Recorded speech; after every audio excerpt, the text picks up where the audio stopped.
롯의 기억하라예요. 오늘 설교의 내용이 무엇일 것 같아요? 롯의 기억하라예요.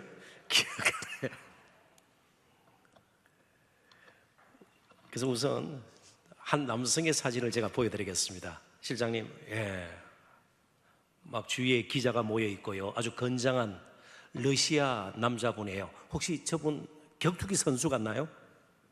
UFC라고 러시아 선수들 가운데 아주 힘이 좋은 그런 격투기 선수들이 있어요. 저분이 어떤 분일 것 같아요? 뭐 제가 이름까지 밝히지 않고요. 뭐 개인적으로 저하고 무슨 관계가 있는 것도 아닙니다. 지난 5일, 그러니까 어린이날이죠. 어린이 주일입니다. 러시아 모스크바 공항에서 비상 착륙하던 비행기에 불이 났습니다. 원래 무르만스크로 가는 러시아 국내선이었는데요. 기체 이상이 생긴 걸로 앞으로 정확한 그런 사고 원인이 나오겠습니다만은 뭐 벼락을 맞은 것이 아닌가. 아무튼 다시 회항을 했습니다. 공항으로 다시 돌아가 왔습니다. 착륙 과정에서 엔진에 불이 붙으면서 비행기에 화재가 생긴 것입니다. 78명의 승객과 승무원이 탑승하고 있었는데 화재로 말미암아 41명이 목숨을 잃었습니다. 반 이상이 목숨을 잃은 것이죠. 그래서 비행기 뒷부분은 불이 붙고 있고요. 그래서 앞부분에 비상구가 열리면서 이 미끄럼틀 같은 거 있잖아요. 거기로 막 사람들이 이제 탈출을 하게 되는 겁니다. 그런데 이분이 자신의 짐을 꺼낸다고 미적거리면서 몸도 커가지고 통로를 막아버린 거예요. 그러니까 그런 비상시에는요, 자신의 짐 같은 거, 가방 같은 거 챙겨서는 안 되죠. 어떻게든 빨리빨리 빠져나와야 말이죠. 그래서 앞줄에 앉은 바로 이분 때문에 뒷줄에 앉아있던 승객들이 많은 희생을 당했다. 그래서 러시아의 공공의 적이 되고 말았습니다. 여러 명이 그랬다고 그래요. 그런데 이분이 대표적으로 가장 승객 탈출에 어려움을 줬던 사람으로 지목이 되면서 저렇게 본인도 굉장히 마음이 아플 겁니다. 오늘 롯의 기억하라. 롯의 처가 도대체 어떤 일을 했길래 그가 누구기에 예수님께서 친히 기억하라고 말씀을 하실까? 31절 바로 앞에 있는 한 구절을 좀 읽어보도록 하십시다. 그날에 만일 사람이 지붕 위에 있고 그의 세간이 그 집안에 있으면 그것을 가지러 내려가지 말 것이요 밖에 있는 자도 그것과 같이 뒤로 돌이키지 말 것이니라. 일단 마지막 때가 되면은 뒤에 거 챙기려고 돌이킨다든지 다시 그것을 가지러 내려가지 말라는 겁니다. 그날에 31절에 그날에 마지막 날에 예수님 다시 오셔서 완전히 이제 이루어질 하나님 나라입니다. 하나님 나라는 예수님의 오심으로 이미 임했고요, 다시 오시면서 완전히 이루어질 것인지라. 그것을 종말론적이다 그런 표현을 쓰는데 오늘 저들의 관심은 그것이 아닙니다. 심판의 이제 날이 분명히 올 텐데 이 날을 준비하기 위해서 우리들이 정말 제대로 마음을 가다듬어서 필요한 일을 해야 되는데 그 일이 무엇인가를 예수님께서 가르쳐 주십니다. 그러니까 롯의 처는 31절 이렇게 해서는 안 되는데 그렇게 했던 사람으로 예수님께서 예를 든 것입니다. 롯의 처를 기억하라. 32절 롯의 처를 기억하라.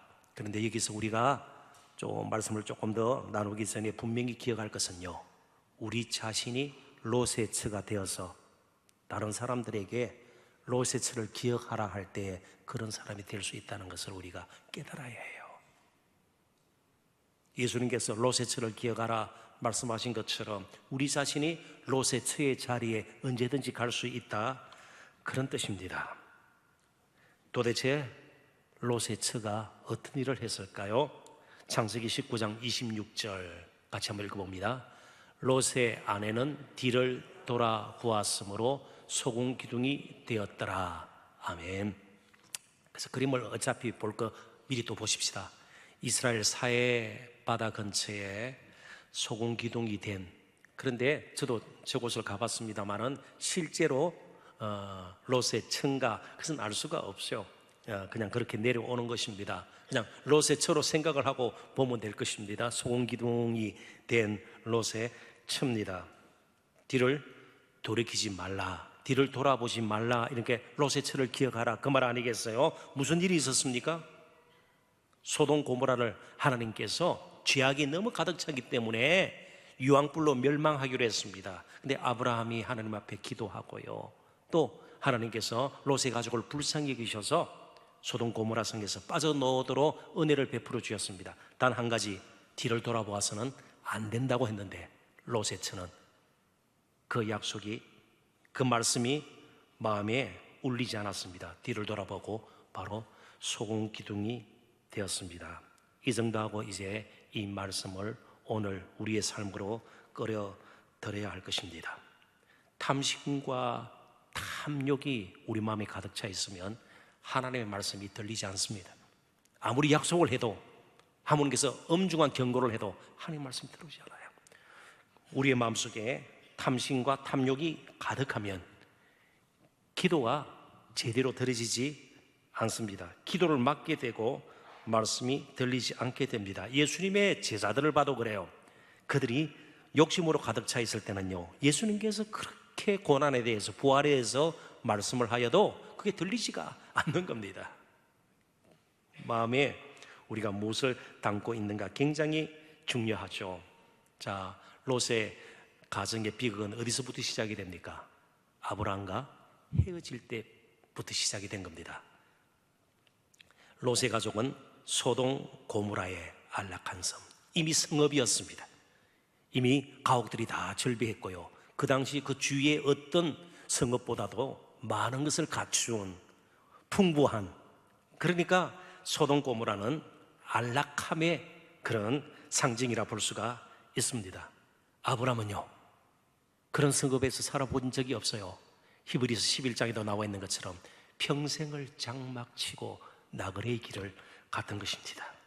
그러다 보니까 하나님의 약속 외에는 붙들 것이 없는 인생이 되고 말았습니다. 아브라함이 뭐 대단히 인품이 좋고 말이죠, 결단력이 있고 그러지 않아요. 그래도 비겁한 면이 있어요. 약한 부분이 있어요.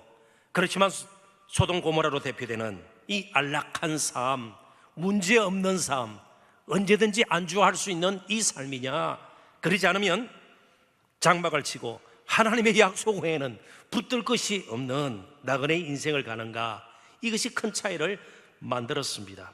소돔 고모라에 살면서 이제 롯의 가족은 완전히 안락한 삶에 젖어 있었던 것입니다. 그래서 깨어있는 것이 그토록 힘이 들었던 것입니다. 그래서 26절부터 30절까지 실제로 예수님께서도 마지막 때에 우리가 어떻게 준비를 하고 그 마지막 날을 오기 전에 준비를 해야 되는가를 노아의 때와 소돔 고모라의 때를 예를 들어서 말씀을 하고 있습니다. 같이 한번 읽어보도록 하십시다. 노아의 때에 된 것과 같이 인자의 때에도 그러하리라. 노아가 방주에 들어가던 날까지 사람들이 먹고 마시고 장가들고 시집가더니 홍수가 나서 그들을 다 멸망시켰으며, 또 롯의 때와 같으리니 사람들이 먹고 마시고 사고 팔고 신고 집을 짓더니 롯이 소돔에서 나가던 날에 하늘로부터 불과 유홍이 비오듯 하여 그들을 멸망시켰느니라. 인자가 나타나는 날에도 이러하리라. 아멘. 예수님이 다시 오실 때까지 어떤 일이 시작이 된다고요? 어떤 일이 계속될 것이라고요? 계속 먹고 마시고 시집가고 장가들고 신고 팔고 집을 짓고. 제가 언젠가도 말씀드렸습니다. 여기 사용된 헬라 단어는 모두가 미완료형이에요. 미완료형이라는 것은 계속적인 행동을 뜻할 때, 강조할 때 사용되는 문법이에요. 그러니까요, 아침에 일어나서 먹고 마시고 또 때가 되면 시집가고 장가들고 신고 팔고 집을 짓고 또 하루가 지나고 한 달이 지나고 1년이 지나고 평생을 그렇게 사는 겁니다. 무슨 악한 행동을, 대단히 사악한, 지나치게 불의한 그런 것이 아니고요, 이게 굉장히 우리의 삶에 유혹이 될 수 있다는 겁니다. 너무나도 평온해 보입니다. 자, 이럴 때 모든 것이 내 손에 달려있는 것처럼 살게 된다는 겁니다.